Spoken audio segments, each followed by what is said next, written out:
and United States v. Ryan Morris.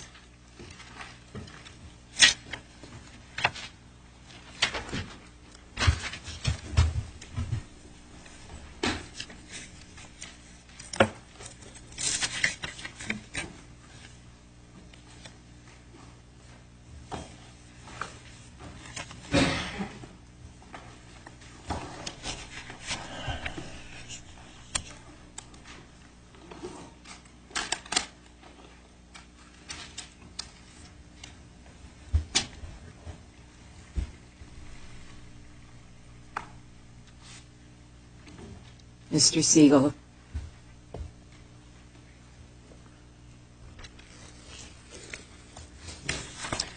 Good morning, Chief Judge Lynch, and may it please the Court. I'd like to reserve 1 minute for rebuttal. The District Court imposed a 10-year mandatory minimum sentence for 280-gram crack cocaine offenses, even though Mr. Morris did not plead guilty to, and thus was not convicted of, a 280-gram offense.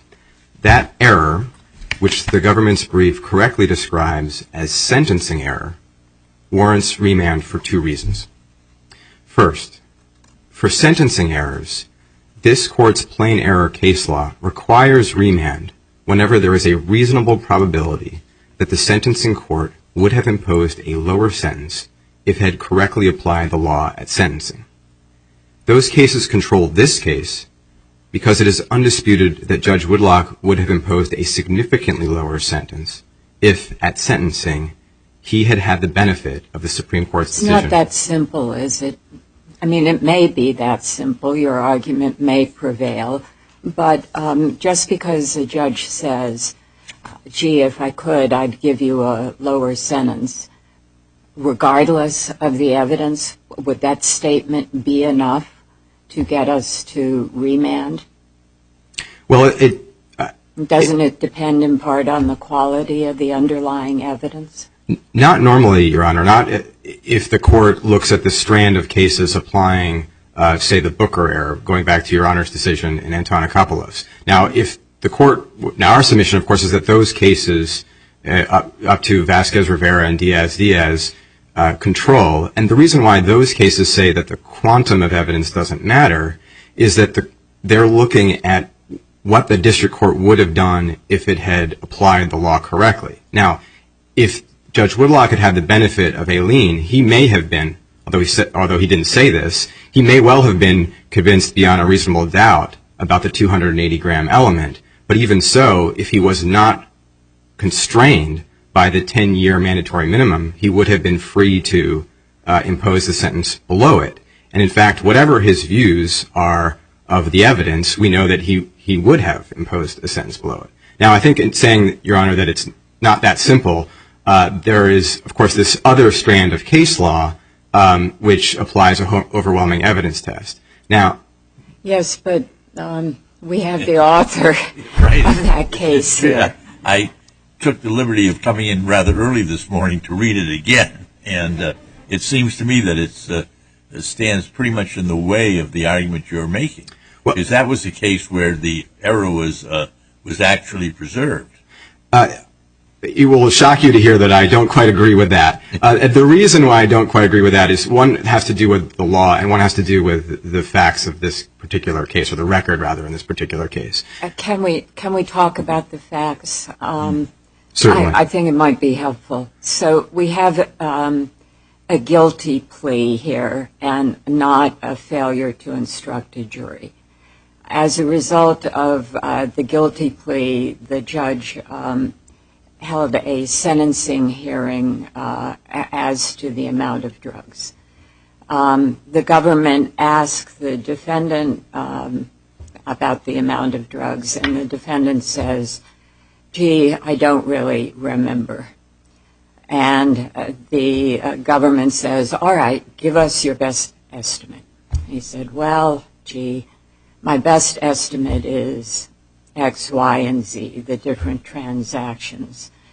And the judge says, okay, based on those estimates, I am going to find only by a preponderance of the evidence. I want to be quite clear. I'm not concluding this by beyond a reasonable doubt.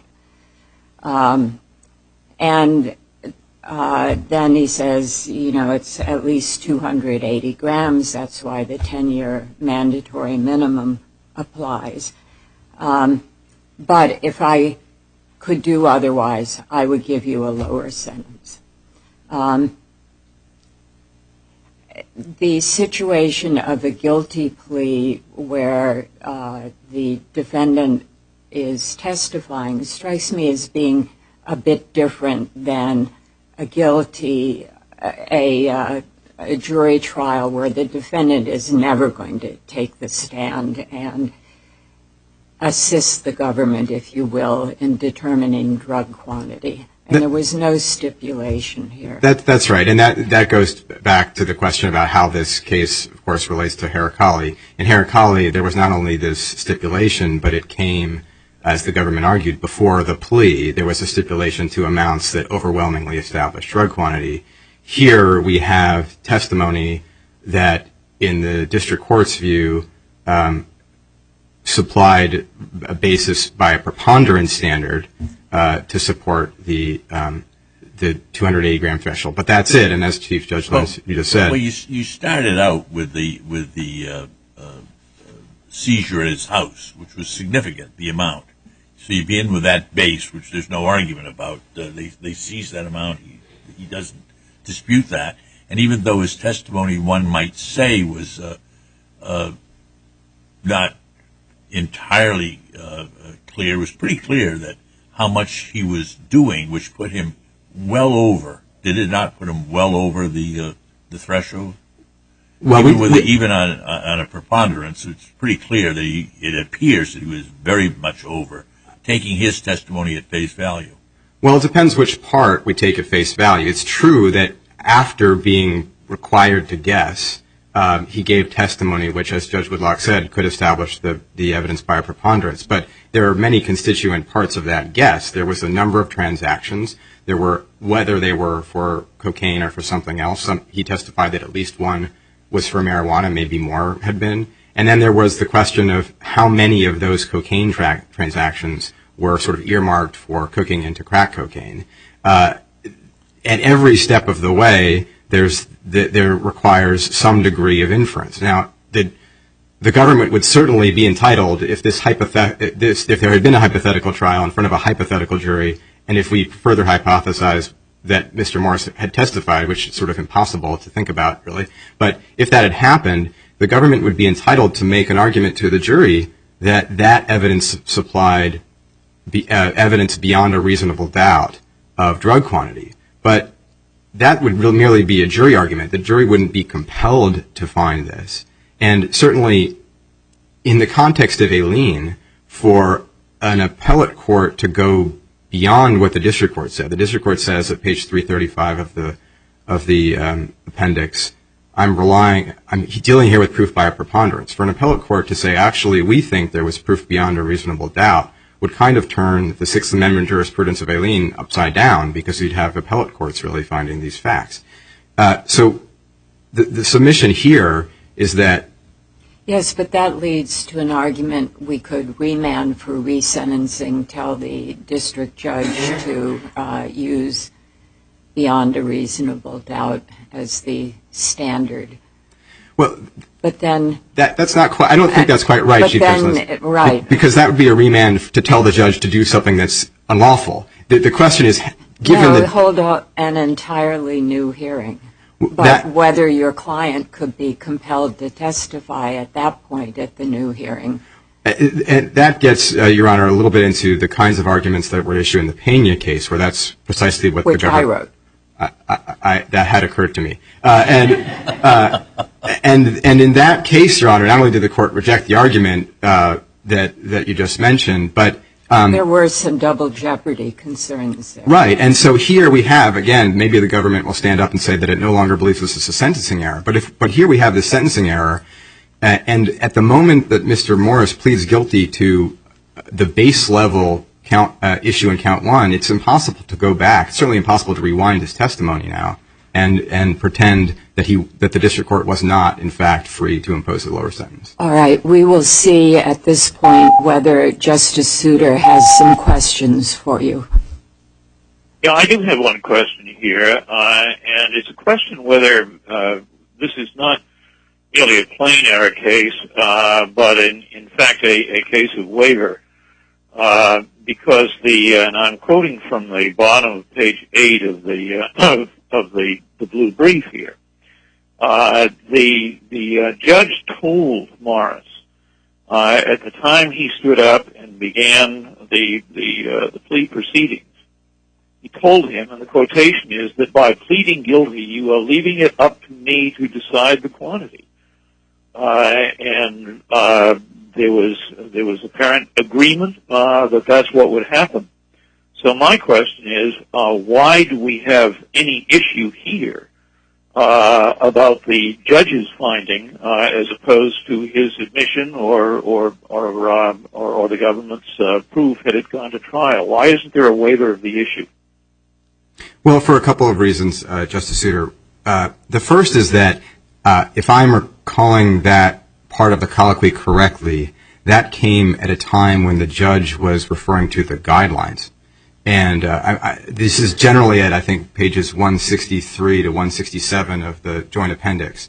And it was in that context that the district court was saying you were leaving it up to me to determine the weights.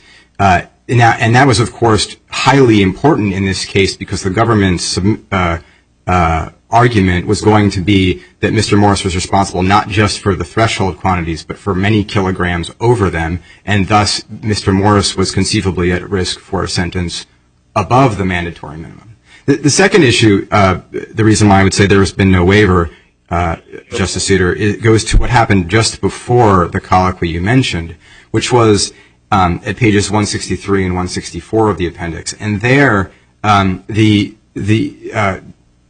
judge turned to the AUSA and says, what are the mandatory minimums? And the AUSA lists for count one both the 10-year mandatory for 280-gram offenses and the 5-year, which left it entirely ambiguous whether Mr. Morris was even understood that he would necessarily get 10 years if he pled guilty. And in fact, on page 164, the district court summarized the AUSA's statement by saying those are what the sentences could be instead of will be.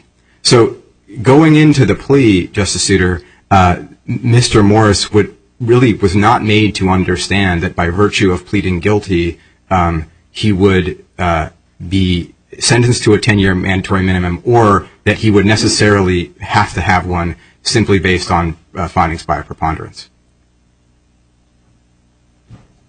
So you're saying the real problem here is that he did not understand the consequence of what the judge might find with respect to quantity, rather than the fact that the judge would make a finding of quantity that would control. Certainly, I don't want to overstate the point, Your Honor. We are here, and my brief does concede that there was a forfeiture in that no one on behalf of Mr. Morris argued that there was a Sixth Amendment problem with this sentence. But that's every plain error forfeiture case. We don't think that it rose to the level of a waiver because, frankly, there's really no evidence in the record that Mr. Morris's counsel was even aware of a Sixth Amendment issue to waive. Well, Mr. Morris knew once he was sentenced that he had a 10-year minimum, mandatory minimum, so he didn't move to set aside his plea on the grounds of not understanding that that was true. That is true, but it's also true in every plain error case. I mean, I'm thinking particular to Justice Souter's opinion in Requenco, where there was an understanding that the firearm element would have been found by a district court judge at sentencing, And of course, it's true that in that case there was an objection. The point is, everybody knows until Harris is overruled the way things are going to work. And the way things were going to work here is judges were consistently making findings consistent with the Harris opinion until it was overruled, and people understood that. Any further questions? Thank you. No, nothing further. Okay. Thank you. Thank you.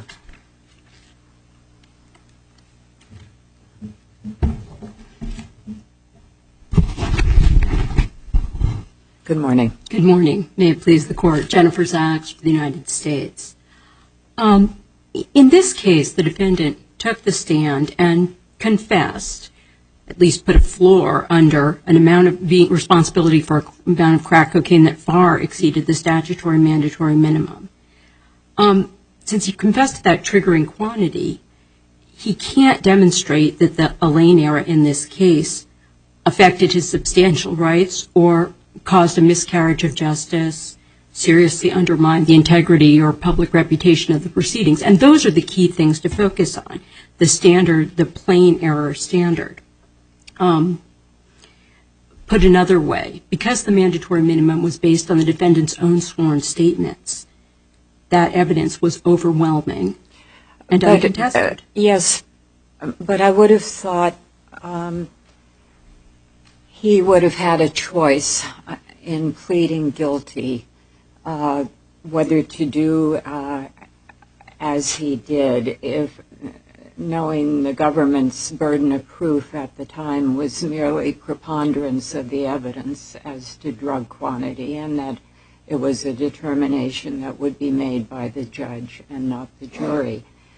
If we weren't in a guilty plea, and you weren't relying on the defendant's own statements, and if he had not testified at trial, what was the government's evidence to meet the standard of proof beyond a reasonable doubt?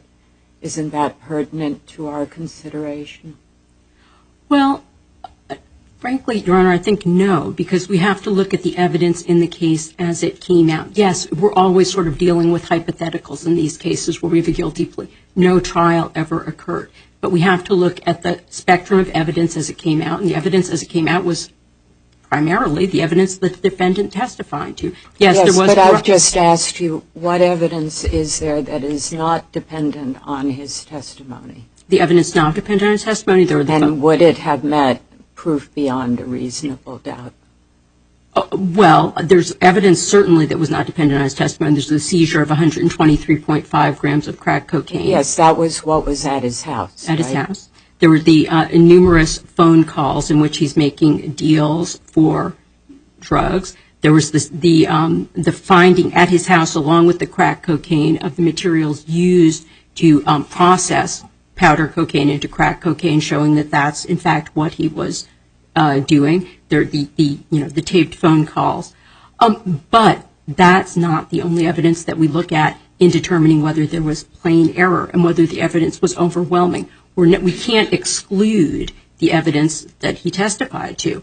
It's the same as in the Heracli case, where the whole panoply of evidence was looked at in determining whether there was a reversible Elaine error. Of course, under a different standard in that case, but in this standard, the plain error standard is even harder for the defendant to meet, and the evidence here is stronger because it's based on the defendant's own statements. In fact, this Court has said in a number of cases that there's not an error at all where the finding is premised on the defendant's own statements, that fact-finding based on admissions by the defendant is... Yes, but in a way, I agree. Had there been clear admissions, had there been a stipulation, this would be a somewhat different case. What we have is testimony. I don't really remember the government saying, okay, give us your best estimate. He then gives the estimates. The district judge drawing a clear line saying, I'm not going to reach the issue of proof beyond a reasonable doubt. I'm only going to reach the issue of preponderance. Does that make this case different?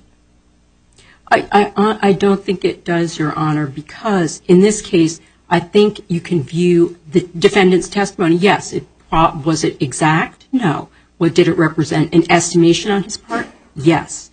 But I think it establishes a floor. I mean, common sense suggests, and the district court in this case found, that the defendant, when testifying, is going to understate rather than overstate his involvement, as well as the drug quantities and number of deals involved. In fact, the district court had a chance to view this particular defendant, said that he did not credit his claimed inability to not remember how many these transactions. So I think that what the defendant testified to establishes a floor. But even if you discount it further, if you take just the minimal transactions that he admitted to, he said, look at the testimony, 12 transactions, 9 of 62 grams.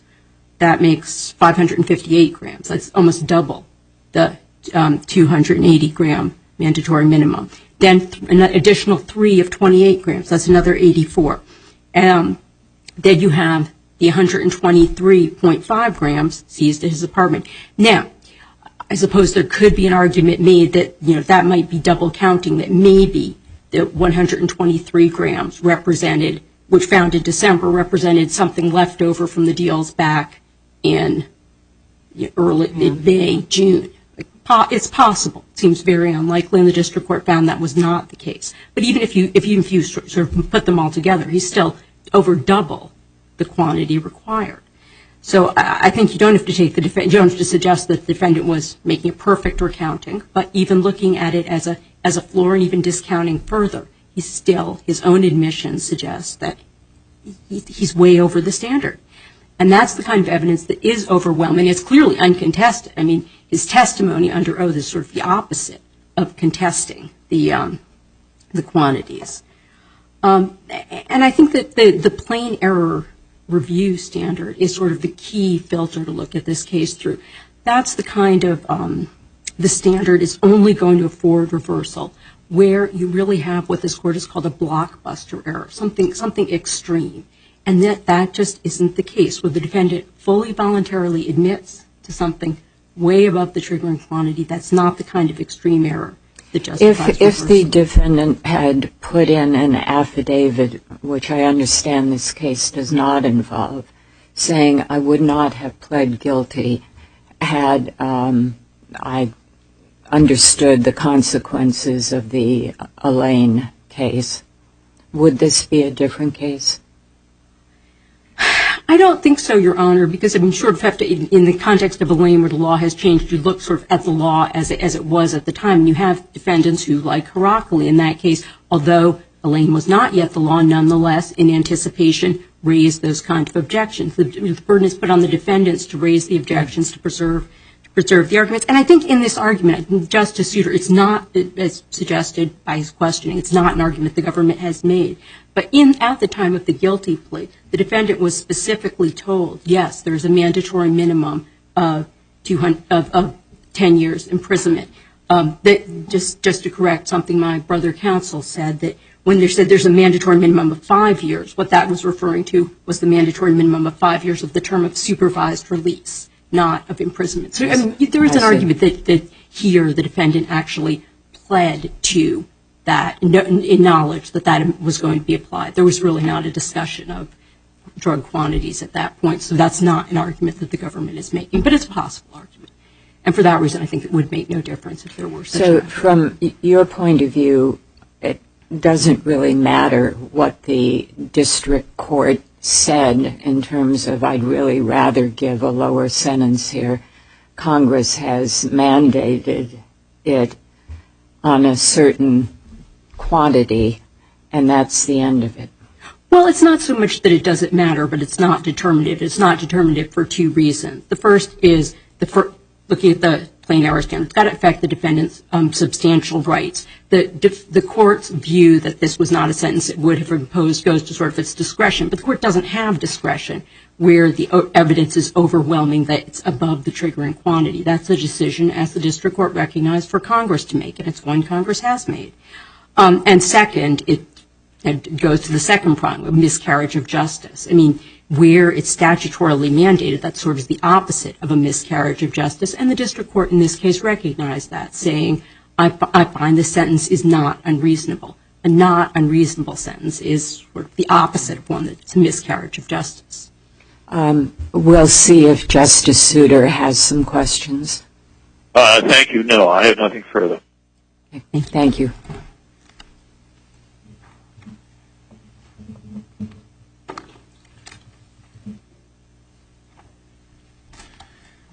I'd just like to make one minor concession and 2 quick points. I think it may be right that on page 163 there's a reference to supervised release. I read that when I first read it as saying mandatory minimum of 5 years on the sentence and then a lifetime of supervised release.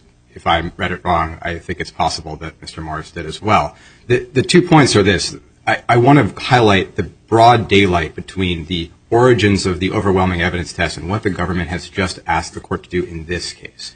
So starting from cases like Perez-Ruiz and Supreme Court cases like Nader and Requenco, we were always talking about overwhelming evidence that had been introduced at trial, presented to a jury. In Heracli, there was overwhelming evidence that was admitted before the conviction. So it was a functional equivalent of trial evidence. And here what the government is saying is this manifest error can be affirmed on the basis of estimates at sentencing. If I could just add one more point. Chief Judge Lynch, you asked whether the case would be different if Mr. Morris had submitted an affidavit saying that he would not have pled guilty. Well, he all but did that. He had the safety valve available to him. He chose to plead guilty. There was no reference to the drug quantity on count 1. He chose to contest it all the way through, unlike in Heracli where the defendant did pursue the safety valve. And at every step of the way, his counsel argued this doesn't add up to 280 grams. We both know that that's not good enough. If he wanted to make that argument, he could have put in an affidavit. You're asking us to view other actions as the equivalent of that affidavit, and there isn't any such thing. If I could just respond briefly to that. Of course, it's not my contention that such an affidavit is required. What I'm merely saying is that if you look, Your Honors, at the overwhelming evidence test that's been applied recently in Pizarro, the questions are, was the evidence overwhelming? Usually we're talking about trial evidence. And was there a lack of contest? Now, here, all I'm saying is there was quite the opposite of the lack of contest. There was contest at every step. Okay. Thank you. Justice Souter, do you have any further questions? No, thank you, ma'am. Thank you.